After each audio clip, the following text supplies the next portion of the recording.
திருச்சிற்றம்பலம். தென்னாடுடைய சிவனே போற்றி, எந்நாட்டவர்க்கும் இறைவா போற்றி. காவாய் கனகத்திரளே போற்றி, கைலை மலையானே போற்றி போற்றி.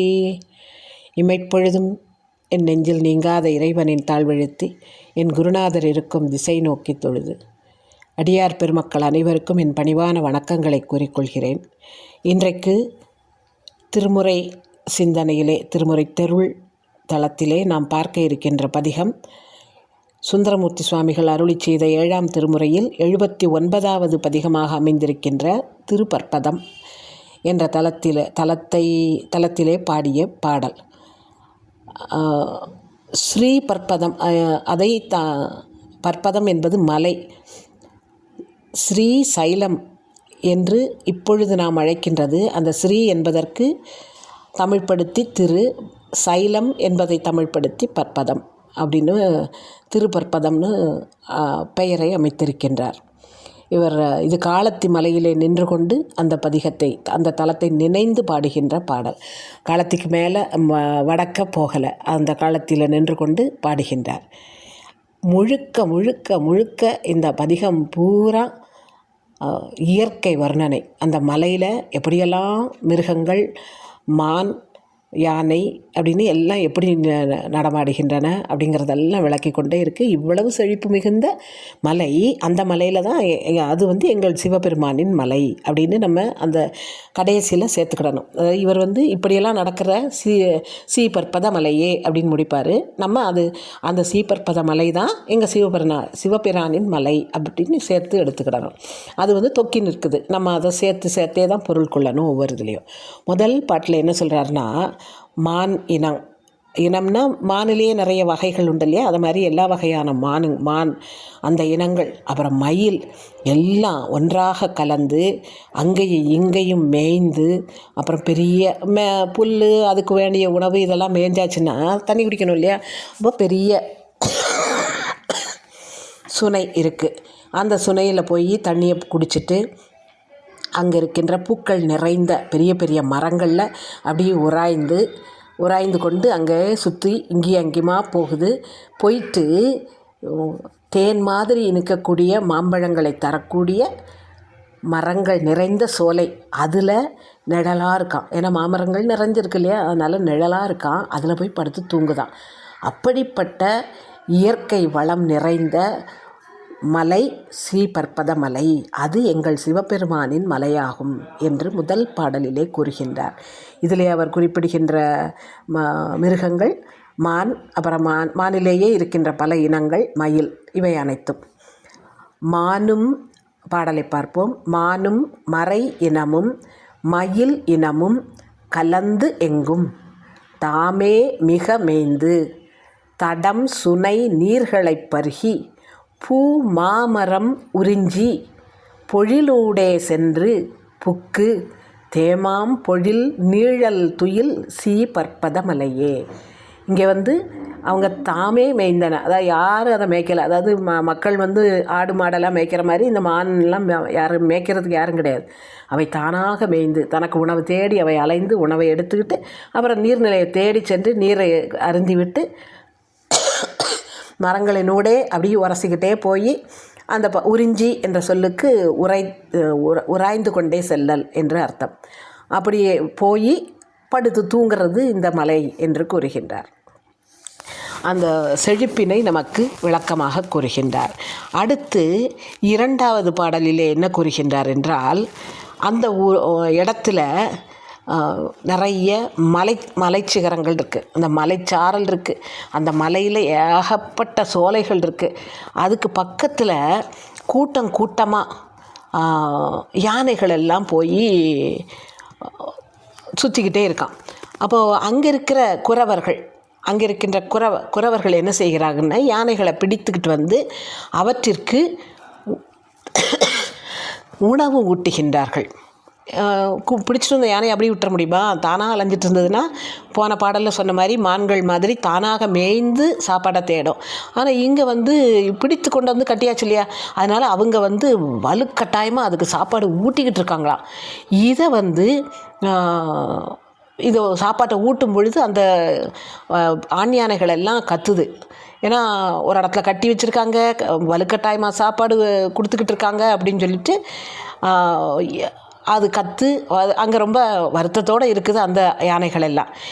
இதை பெண் யானைகள் எல்லாம் பார்க்குதான்.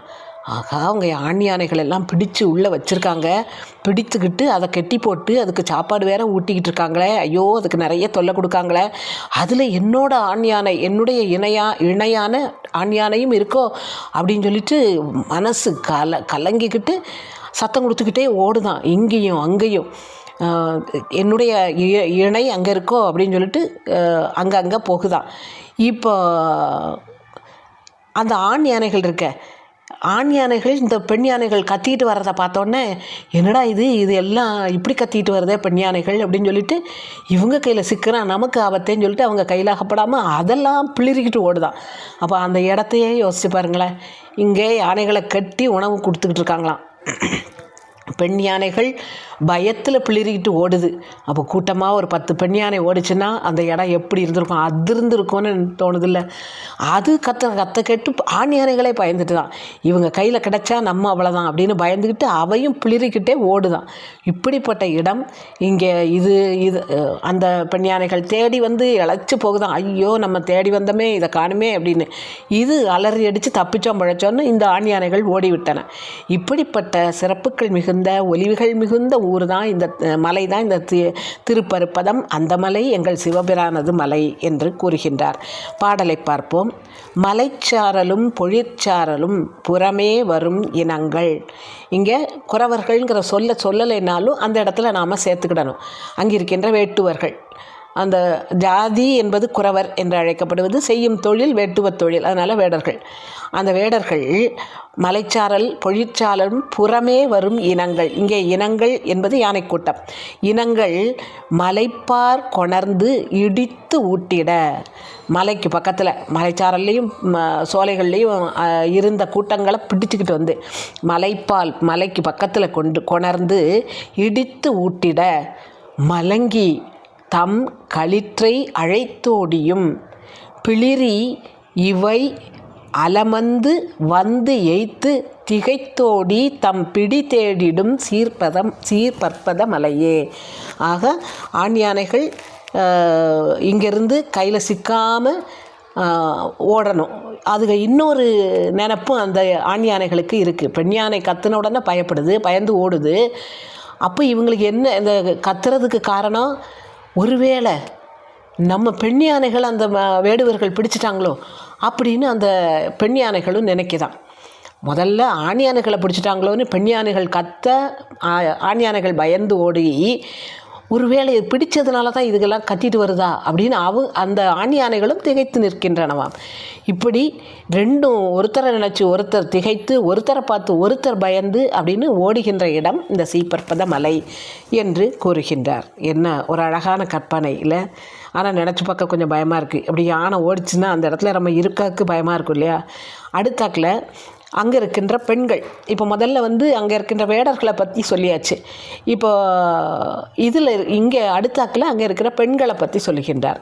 அந்த பெண்கள் எப்படிப்பட்டவங்களாக இருக்காங்கன்னா, ஒரு இடத்துலையே நிலைத்திருந்து அங்கே இருக்கின்ற திணைப்புனத்தை காவல் காக்கின்றார்கள்.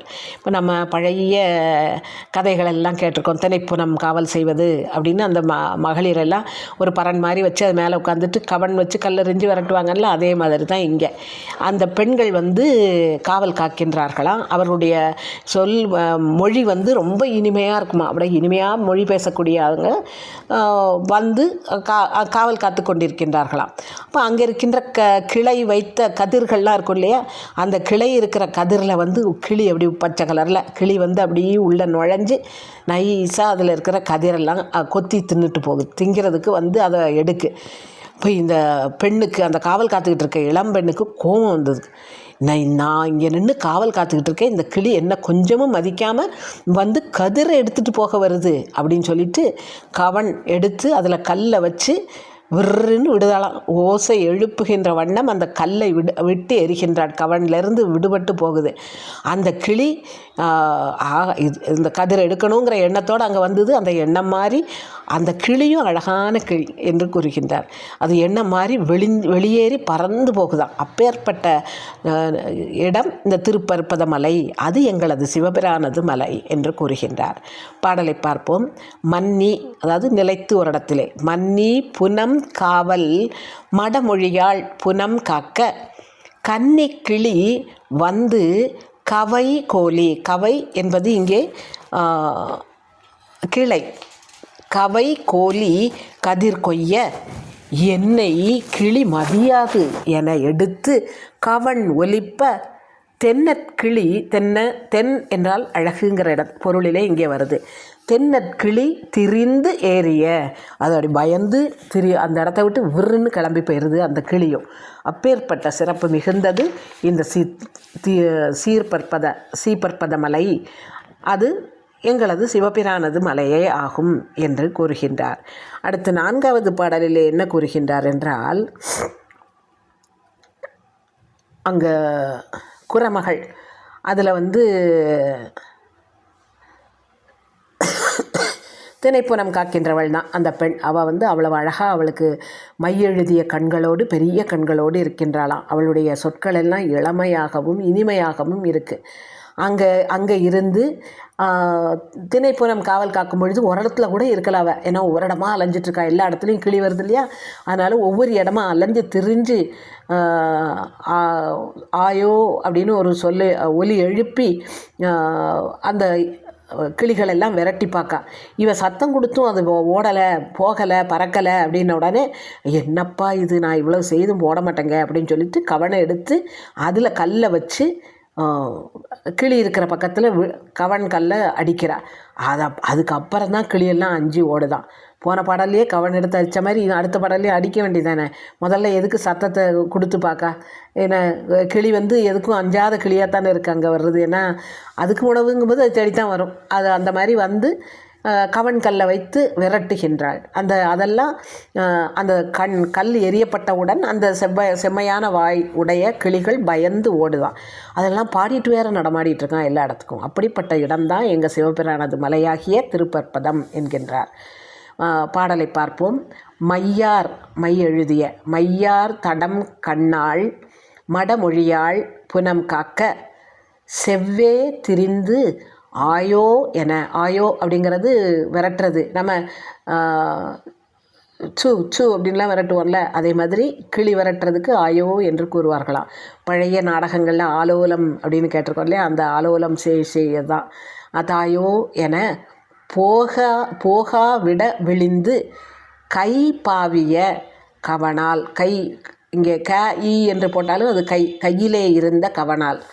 கை பாவிய கவனால் மணி எறிய இருந்தோடி செவ்வாய் அன கிளி பாடிடும் சீர்பற்பத மலையே என்று திருப்பற்பதத்தின் சிறப்பை, அங்கே கிளிகளெல்லாம் இருக்கின்ற வனப்பினை, அதை விரட்டுகின்ற குரமகள் கூட அவ்வளவு அழகாக இருக்கின்றார் என்று நமக்கு விளக்குகின்றார்.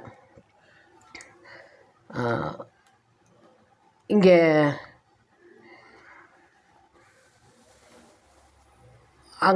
யானை கூட்டம் எல்லா இடங்களிலையும் இருக்கான். அப்போ என்னென்னா, ஆண் யானை கூட்டம் அப்படியே அந்த இடத்த விட்டு நகன்று போய்விடுது. ரொம்ப தூரம் நடந்து போய்விடுகின்றன. அப்போது பெண் யானைகள் என்ன செய்தான், ஆண் யானைகளை காணுமேன்னு அங்கே எங்கேயும் திரிஞ்சு காணாமல் தேடி ஓடி, அப்புறம் சத்தம் போட்டு காணுமே அப்படின்னு அதுக்கு சத்தம் கொடுத்து பார்த்து ரொம்ப அந்த யானைகளை தேடி கத்திக்கொண்டே பிளிரிக்கொண்டே இருக்கின்றனர். ஆனால் இந்த ஆண் யானைகள் ஆண் யானைகள் பாவம் போல ஒரு இடத்துல மாட்டிக்கிட்டு, எங்கள் வேடர்களிடம். அந்த வேடர்கள் அவங்க என்ன செய்கின்றார்கள், அந்த சத்தம் போட்டு கத்திக்கிட்டே வந்த பெண் யானைகளுக்கு தேன் கொடுக்கிறார்களாம். அந்த தேனை எப்படி கொடுக்கின்றார்கள் என்றால், இலைகளை எடுத்து, அந்த இலைகளை கல்லை என்று கூறுவோம் இல்லையா, நம்ம இப்போ தொன்னைன்னு சொல்கிறோம் இல்லையா, பாக்கு இலையில் தொன்னை அமைக்கின்றது, பாக்கு மரத்தில் ஒரு தட்டு மாதிரி செய்கிறது, சின்னதாக கிண்ண மாதிரி செய்து, அதுதான் கல்லை என்ற பெயர் உள்ளது. ஆண் யானைகள் அந்த இடத்த விட்டே தள்ளி போயிடுது, அல்லது முதல்ல பார்த்த மாதிரி வேடர்கள்ட்ட மாட்டி கொண்டு இருக்கலாம், காணாமல் போயிடுதுங்க. இங்கே பெண் யானைகள் அங்கேயும் இங்கேயும் அலமந்து போகின்றன. அந்த ஆண் யானைகளை வேடர்களிடம் பிடிபட்டு அவங்க ஆண் யானைகளுக்கு உணவு ஊட்டினார்கள். இங்கே வருத்தப்படுகின்ற பெண் யானைகளுக்கு கல்லையிலே இலைகளால் ஆன கல்லை தொன்னை, அதில் தேன் எடுத்து அப்போ தான் எடுத்து பிழிந்து பெண் யானை கூட்டத்துக்கு இருந்தாங்க, சாப்பிடுங்க, ஆண் யானைகளை காணுமா, கவலைப்படாதீங்க, நான் தேன் தரேன் சாப்பிடுங்க அப்படின்னு சொல்லுவது மாதிரி தேன் கொடுக்கின்றார்களாம். ஆனைக்குலம் இரிந்தோடி தன் பிடி சூழலில் திரிய தான் அப்பிடி செவி தாழ்த்திட. அதாவது இது எங்கே போச்சுன்னு தெரியாமல் அது தேடுதான், எங்கேயாவது சத்தம் கேட்குதா அப்படின்னு சொல்லிட்டு இது தன்னோட செவியை அப்படி தாழ்த்தி வச்சு கேட்குதான். இப்போ நமக்கும் ஏதாவது சத்தம் கேட்கல, லேசாக தான் கேட்கு அப்படின்னா கையை செவிக்கிட்ட வச்சு இப்படி தலையை லேசாக சாய்ச்சி கேட்போம்ல, அதே மாதிரி அந்த யானைகளெல்லாம் அந்த செவியை கீழே அப்படி தாழ்த்தி கேட்குதான், எங்கே சத்தம் கேட்கு, ஆண் யானைகள் எங்கே போச்சு அப்படின்னு. அந்த பார்த்துட்டு அதற்கு மிக இறங்கி மானக்குற அடல் வேடர்கள் இளையார் கலை கோலி, கலை என்பது கல்லை தொன்னை என்று கூறுவோம் இல்லையா, இளையார் கலை கோலி தேனை பிழிந்து இனிதூட்டிடும் சீர்பற்பத மலையே என்று கூறுகின்றார். ஆக ஆனை கூட்டம் கொஞ்சம் வேடர்கள்ட்ட சிக்கினது இருக்குது, இங்கே சும்மா நடந்து காணாமல் போச்சு, இங்கே பெண் யானைகள் மேலே இரக்கம் கொண்டு தேன் கொடுக்கின்றார்களாம். அப்போ யானை மேலே இறக்கம் கொண்டு அவங்க தேன் கொடுக்கணுன்னா அப்போ அவங்களோட வலிமையை நினச்சி பாருங்களேன். இப்போ நம்ம வீட்டில் வச்சு ஏதாவது நமக்கு பிடிச்சாப்பில் எதையாவது வளர்க்கணுன்னா பூனையை வளர்ப்போம் அல்லது நாய்க்குட்டியை வளர்ப்போம். இவங்க யானையவே அவங்களுக்கு சாப்பாடு கொடுக்குற அளவுக்கு இவங்க அவ்வளவு வீரம் வாய்ந்தவர்களாக இருக்கின்றார்கள். அவர்கள் இருக்கின்ற மலை எங்கள் சீர்பற்பத மலையே என்று கூறுகின்றார். அடுத்து 6வது பாடலில் பார்த்து யானைகளுக்குள்ள சண்டையாம் பாருங்க.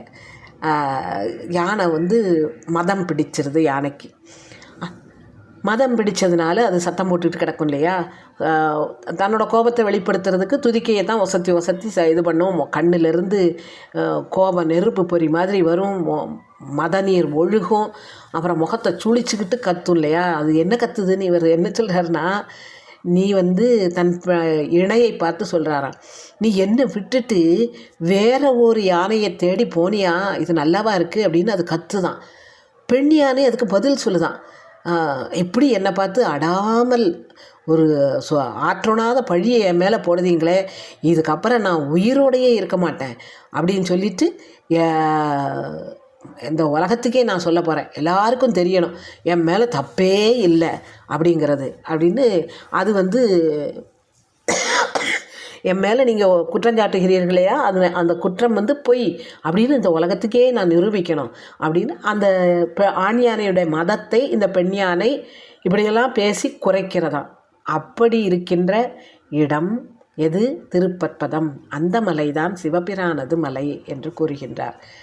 மாற்று களிறு அடைந்தாய் என்று மதவேழம் கையெடுத்து மூற்றி தழல் உமிழ்ந்து மதம் பொழிந்தும் முகம் சுழிய தூற்ற தரிக்கில்லேன் என்று சொல்லி அயல் அறிய தேற்றிச் சென்று பிடி சூழ் அரும் சீபற்பத மலையே.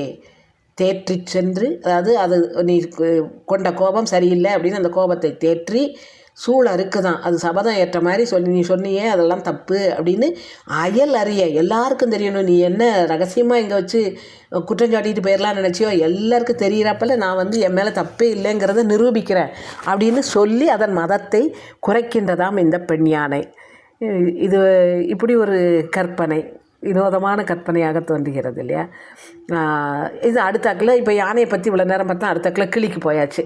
இந்த கிளியை பார்த்து இந்த பெண் பேசிக்கிட்டு இருக்காளாம், இப்போ நீ ஒரு தடவை வந்த, எல்லாருக்கும் உணவு வேணும், திணைப்புணத்தில் நான் காவல் காத்துக்கிட்டு இருக்கேன், சரி நீ பாவம் கிளி இப்படி போல் இருக்க, இவ்வளோ எடுத்து சாப்பிட்ருவேன் அப்படின்னு சொல்லிவிட்டு நீ முதல்ல உன் மேலே கருணை காட்டி உன்னை நான் அதட்டலை, சரி ஓடிடு அப்படின்னு விரட்டலை, உன் மேலே கவன் எரியலை, நீ அப்படி நீ பாட்டு சாப்பிட்ட. அப்படி சாப்பிட்டுட்டு போயிருக்க வேண்டியதானே. அதை விட்டுட்டு திரும்ப திரும்ப திரும்ப வந்து எங்கள் தினையை சாப்பிட்டேன்னா அப்புறம் எங்களுக்கெல்லாம் இல்லாமலே போயிடும். அப்புறம் என்னை இங்கே அனுப்பி வச்சுருக்கிற எங்கள் உறவினர்கள்லாம் கோவப்படுவாங்களா மாட்டாங்களா? உன்னை திணைப்புனம் காவல்காரு காத்துட்டு வான்னு சொல்லி அனுப்புனா நீ கிளியை சாப்பிடுன்னு அதை விட்டு விளையாடிக்கிட்டு இருக்க அப்படின்னு என்னெல்லாம் திட்டுவாங்க. நீ திரும்ப திரும்ப வாரியப்போ நான் அப்போது உன் மேலே கருணை காட்டுறதெல்லாம் தப்பு. அதனால நான் என்ன செய்ய போகிறேன் தெரியுமா, உன் மேலே கவன்கல் எடுத்து எரிய போகிறேன் என்று கூறுகின்றார். எப்படி அப்படி கவன்களை வச்சு எரிந்து அந்த கிளியை விரட்டுகின்றார். இப்போ பாடலை பார்ப்போம். அப்போது வந்து உண்டீர்களுக்கு அழையாது முன்னிருந்தேன், எப்போதும் வந்துண்டால் எமர்கள் சுழியாரோ, இப்போது உமக்கு இதுவே தொழில் என்று ஓடி அக்கிளியை செப்பேந்து இளமுலையாள் எரி சீபற்பத மலையே. இளமையான அழகான மார்பகங்களை உடைய அந்த குரமகள் நான் அன்னைக்கு வந்தேன், நான் சரின்னு விட்டேன், இப்போ திரும்ப திரும்ப வந்தால் எங்கள் தொழில் என்ன ஆகுது, இதுதான் உனக்கு தொழிலா அப்படின்னு என்ன எல்லாரும் திட்ட ஆரம்பிச்சிருவாங்க என்று கூறுகின்றார். அடுத்து 8வது பாடலில் என்ன கூறுகின்றார் என்றால் இதில் தான் சுவாமியின் புராணத்தை கூறுகின்றார். 8வது பாடலில் சுவாமி யானைகளெல்லாம் இருக்கே, அந்த ஆண் யானையும் சரி பெண் யானையும் சரி தேனெல்லாம் குடித்து அங்கே இருக்கின்ற அந்த இடத்துல ரொம்ப தேனை உண்டு அப்படி மது குடித்த மாதிரி கழித்து சந்தோஷமாக இங்கேயும் அங்கேயும் சுற்றிட்டுருக்கிற அந்த பொலிவான திருப்பற்பத மலை இருக்கே, அதில் அங்கே அந்த மலை யாரோட மலை தெரியுமா? 3 வானத்தில் திரிந்து கொண்டே இருந்த 3 புறங்களையும் சாம்பலாக எரித்த செல்வனாகிய சிவபெருமானுடைய மலை. அவனுடைய கழலை யார் பார்க்கணுன்னு ஆசைப்பட்டா? எல்லாரிலும் மேலானவனாக கருதப்படுகின்ற, எல்லாரும் பார்ப்பதற்கு அரிதானவன் என்று கருதப்படுகின்ற திருமால் சரி, அவனோட சேர்ந்து அயன், இவங்க 2 பேரும் நாங்கள் பார்த்துருவோம், அடியும் முடியும் பார்த்துருவோன்னு நினச்சாங்க. ஆனால் அவங்களாலேயும் முடியலை. அப்பேற்பட்ட பெருமான் இருக்கின்ற மலை தான் இந்த சீபற்பத மலை என்று கூறுகின்றார். பாடலை பார்ப்போம். திரியும் புறம் நீராக்கிய செல்வன் தன் கழலை அறிய திருமாலோடு அயன்தானும் அவர் அறியார், கரியின் இனமோடும் பிடி தேன் உண்டு அவை கழித்து திரி தந்தவை திகழ்வார் பொலி சீபற்பத மலையே. இங்கேயும் அங்கேயும் அதை அலைஞ்சிக்கிட்டே இருந்தான். திரி தந்து அலைஞ்சு சந்தோஷமாக இருக்கிற இடம்தான் எது? சீபற்பத மலை என்று கூறுகின்றார். அடுத்து இது இன்னொரு அழகான கற்பனை பாருங்களேன். அங்கே மலையில் பன்றிகள் இருக்கும் இல்லையா? அந்த பன்றி நிலத்தை கிளந்துக்கிட்டே தானே இருக்கும், நிலத்தை தோண்டி அப்படி கிண்டிக்கிட்டே இருக்கும். அப்படி கிண்டிக்கிட்டே இருக்கும் பொழுது உள்ளே இருக்கிற மாணிக்க கல்லெல்லாம் வெளியில் வந்து விழுதான். அது பார்க்குறதுக்கு எப்படி இருக்குன்னா நெருப்பு துண்டு மாதிரி இருக்கான். பன்றி அது பாட்டு நின்றுக்கிட்டே இருக்குது. ஆனால் நெருப்பு துண்டு மாதிரி அந்த மாணிக்கம் வெளியில் வந்து விழுந்த உடனே அந்த மலைச்சாரலில் மேய்ந்து கொண்டிருக்கின்ற மான், அப்புறம் மறை இன்னொரு வகை மான், மயில், அப்புறம் கரடி, இதெல்லாம் நெருப்பு வந்துட்டுன்னு பயந்து ஓடி அங்கேருந்து ஓடி போயிடுது. பன்றி அப்படியே நின்றுட்டே இருக்குது. அதுக்கு அது ஒன்றுமே தெரியலை. ஆனால் இது அவ்வளவும் அந்த இடத்துலேருந்து அலறி அடிச்சுக்கிட்டு பதறி ஓடி போகிறாங்களாம். அவ்வளவும் அப்பேற்பட்ட சோலைகள் பூஞ்சோலைகள் எல்லாம் இருக்கின்ற திருப்பற்பதம் என்று கூறுகின்றார். நல்ல கற்பனை இல்லையா? ஏனத்திரள் கிளைக்க கூட்டம், பன்றி கூட்டமே அப்படியே கிண்டி கிளறிட்டு இருக்கு. ஏனைத்திரள் கிளைக்க எரி போல மணி சிதற ஏனல் அவை மலைச்சாரலில் திரியும் கரடியும் மானும் மறை இனமும் மயில் மற்றும் பலவெல்லாம் தேன் உன் பொழில் சோலை மிகு சீபற்பத மலையே. இது என்னதுன்னு பயந்து ஓடிட்டான் அவையெல்லாம். நல்ல கற்பனை தான். ஏன்னா அடுத்து 10வது பாடலில் வழக்கம் போல் பதிக பலன் சொல்லுகின்றார். என்ன சொல்லுகின்றார் என்றால், எந்த ஊர் யார் பாடுகின்றார் அப்படின்னா, நல்லார் அவர் பலர் வாழ்த்தரு வயல் நாவல் ஊரன். நல்லவர்கள் நிறைய பேர் வாழ்கின்றது வயலால் சூழப்பட்ட நாவல் ஊர், அதிலே உள்ள ஊரன். செல்லல் உற அறிய, துன்பம் எதுவுமே சிவபெருமானை அணுகாது, துன்பங்கள் செல்லுவதற்கு அரிதான, அதாவது அவன் எப்பவுமே இன்பமயமானவன் இல்லையா, அதனால் துன்பம் அவன்கிட்டயே போகாது. செல்லல் உற அறிய சிவன், அவன் இருக்கின்ற சீபற்பத மலையை. யார் பாடினா? நாவலூரர் பாடியது. யாரை பாடினார்? சீபற்பத மலையில் இருக்கிற சிவபெருமான். என்ன பாடியிருக்காரு? அல்லல் அவை தீரச் சொன்ன தமிழ் மாலைகள். எதற்காக பாடினார்னா, அல்லலெல்லாம் தீர்ந்து போகின்ற வண்ணம் இந்த பாடலை, இந்த பதிகத்தை பாடியிருக்கின்றார். தீரச் சொன்ன தமிழ் மாலைகள் வல்லார், அதை சொல்ல வல்லவர்கள் ஒல்லை செல, வேகமாக விரைவாக செல்வார்கள். எங்கே? வானகம் செல்வார்கள், அங்கே விண்ணுலகத்தை ஆண்டு இருப்பார்கள் என்று கூறுகின்றார். ஆக இந்த பதிகத்தை பாடியவர்கள் விரைவாக வானுலகம் ஆளுகின்ற பெருமையை பெற்று அதிலேயே தங்கியிருப்பார்கள் என்று கூறுகின்றார். பாடலை பார்ப்போம். நல்லார் அவர் பலர் வாழ்த்தரு வயல் நாவல் ஊரன், செல்லல் உற அரிய சிவன், சீபற்பத மலையை அல்லல் அவை தீரச் சொன்ன தமிழ் மாலைகள் வல்லார் ஒல்லை செல உயர் வானகம் ஆண்டு அங்கு இருப்பாரே என்று அழகான அந்த மலையின் பெருமையையும் அதிலே நிகழ்கின்ற நிகழ்ச்சிகளையும் நமக்கு விளக்கும் வண்ணம் இந்த பதிகத்தை அமைத்து தந்தார் என்று கூறி நிறைவு செய்கின்றேன். அருள்நிறை மல்லிகார்ஜுன சுவாமி திருவடிகள் போற்றி போற்றி, அருள்நிறை பிரம்மராம்பிகை திருவடிகள் போற்றி போற்றி. ஆதி வாழிய, அஞ்செழுத்தோடு வெண்பூதி வாழிய, புண்ணியர் வாழிய, நீதி வாழிய, நெழ்புவி வாழிய, கோதில் செய்வ குலமிக வாழிய. திருச்சிற்றம்பலம்.